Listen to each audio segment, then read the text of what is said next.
Oi, pessoal, tudo bom? Agora que vocês já tiveram uma pequena introdução ao que é ciência, como ela funciona e de que forma nós podemos trabalhar com ciência na prática, chegou a hora de nós começarmos a entrar no conteúdo de ecologia animal em si, desse nosso segundo bloco da disciplina.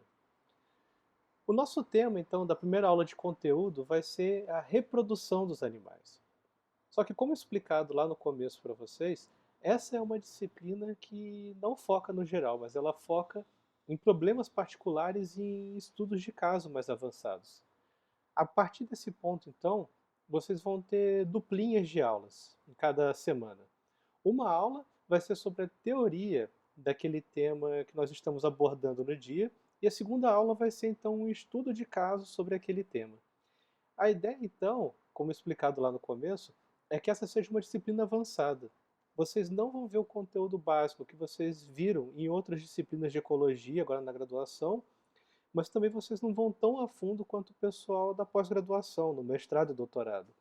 A gente vai ficar aqui no meio termo, ou seja, focando em casos particulares e temas particulares e tentando ir o mais a fundo que dá para ir no contexto de uma disciplina de graduação. Eu espero que vocês curtam. O tema da nossa aula de hoje, então, é reprodução. Todo mundo aqui já deve ter visto em documentários ou até mesmo em campo brigas entre animais. E essas brigas são muito comuns entre machos de uma mesma espécie. Por exemplo, como no caso de carneiros que ficam ali testando a força um do outro com chifradas.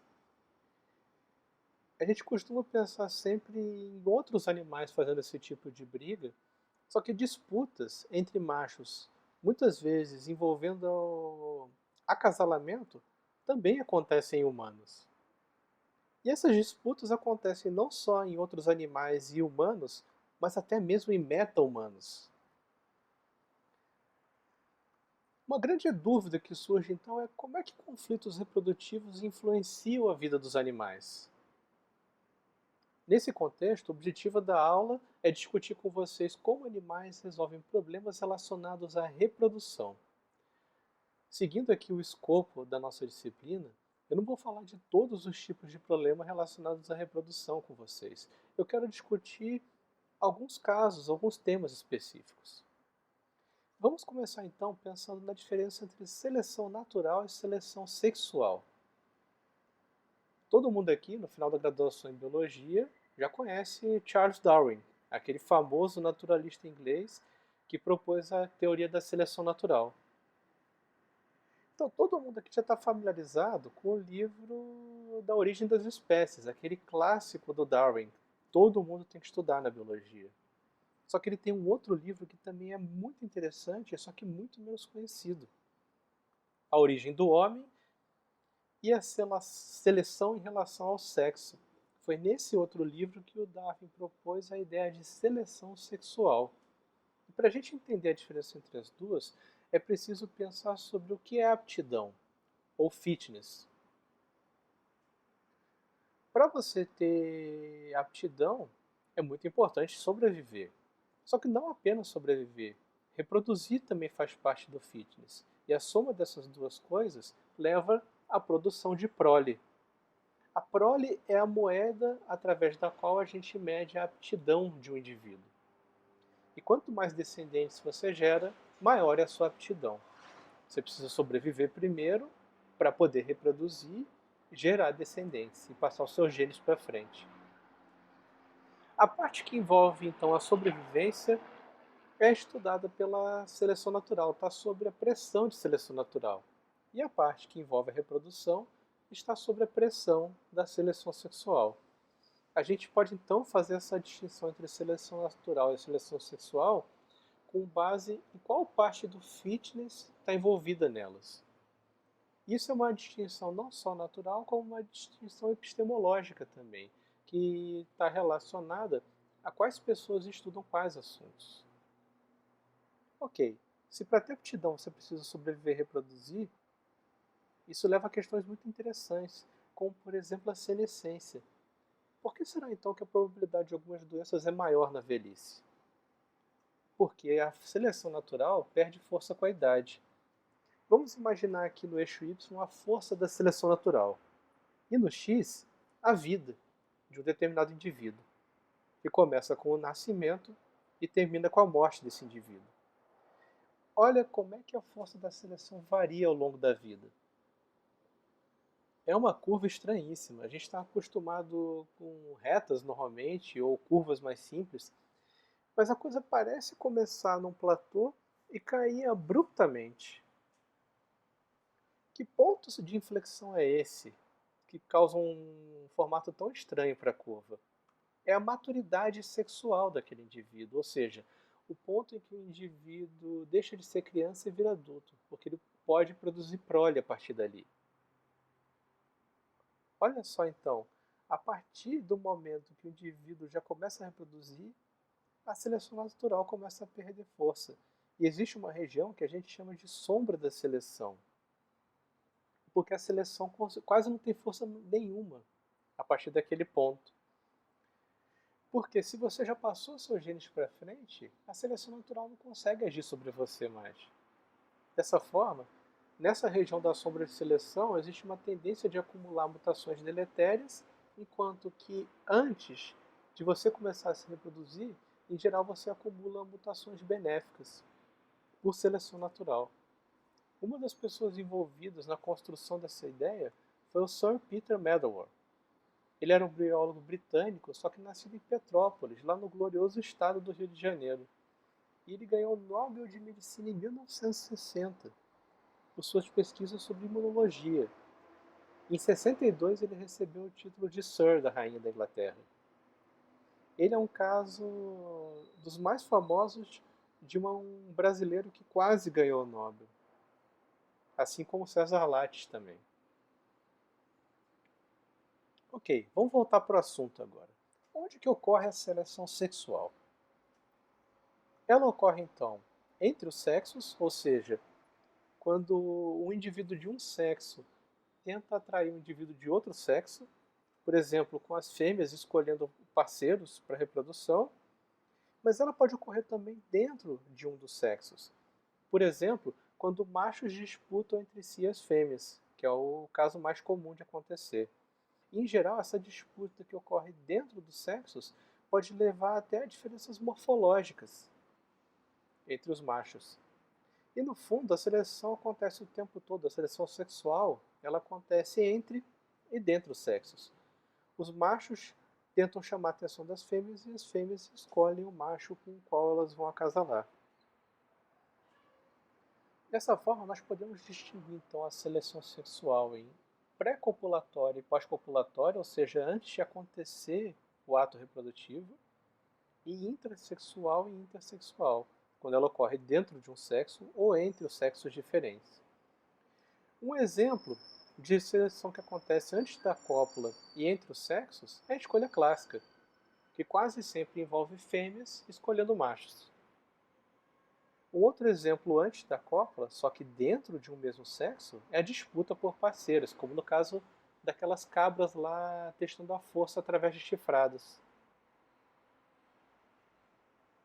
Quando a gente começa a pensar no que acontece depois da cópula, o cenário fica mais complexo e mais interessante. Por exemplo, dentro de um mesmo sexo, depois da cópula, você pode ter competição espermática, ou seja, a fêmea recebeu o esperma de mais de um macho e aqueles espermatozoides de pais diferentes começam a competir entre si para ver quem vai fecundar o óvulo.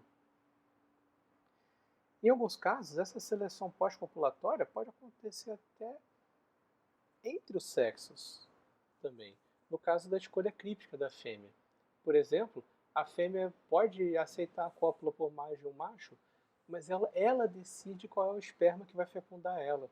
Existem mecanismos fisiológicos com anatomia modificada em fêmeas de algumas espécies justamente para armazenar esperma ou boicotar o esperma do macho que você quer ou que você não quer que seja o pai dos seus filhos. Nessa aula aqui eu quero focar com vocês em uma dessas células, a disputa por parceiros. E por que a disputa por parceiras? Porque geralmente as fêmeas costumam ser o sexo limitante. Isso vem da anisogamia, ou seja, da diferença entre os gametas de machos e fêmeas. As fêmeas, em geral, costumam investir muito mais na reprodução do que os machos, se você pensa por unidade reprodutiva, por gameta. Não é à toa que, na esmagadora maioria das espécies de animais, você tem óvulos gigantes e cheios de recursos, cheios de alimento para o embrião, e espermatozoides minúsculos e muito pobres em recursos.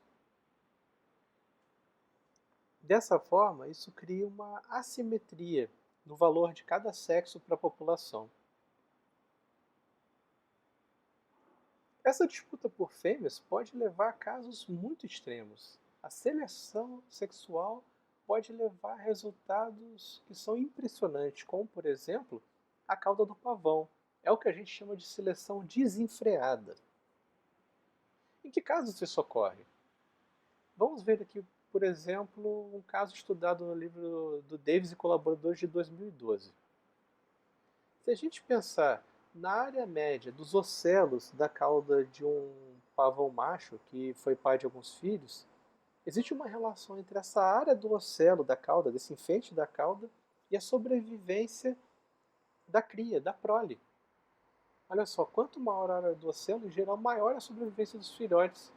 Ou seja, as fêmeas podem usar o tamanho do ocelo como um indicativo honesto da qualidade daquele pai para gerar filhotes saudáveis e que vão ter uma boa aptidão também.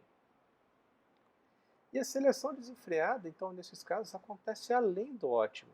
Ou seja, você pode imaginar uma relação entre o fitness e o tamanho da cauda. Haveria um ponto de tamanho da cauda que seria o ótimo para maximizar o fitness. Só que quando você vai olhar para o que acontece com os pavões modernos, isso passa do ótimo. Ou seja, a seleção sexual acaba levando a casos extremos, quando a disputa pelas fêmeas é muito acirrada. E essa disputa envolve ornamentos e armamentos. Pensando aqui na cauda do pavão, nós estamos falando de ornamentos. Ornamentos, então, são enfeites para atrair a atenção das fêmeas. Só que, muitas vezes, você não quer só atrair a fêmea, sendo o macho de uma dada espécie de animal. Você precisa, às vezes, entrar em conflito com outros machos da mesma população. E podem ser conflitos diretos ou indiretos. Alguns machos disputam fêmeas entre si de forma ritualística, fazendo danças uns para os outros. É o que acontece com muitas espécies de tangarás.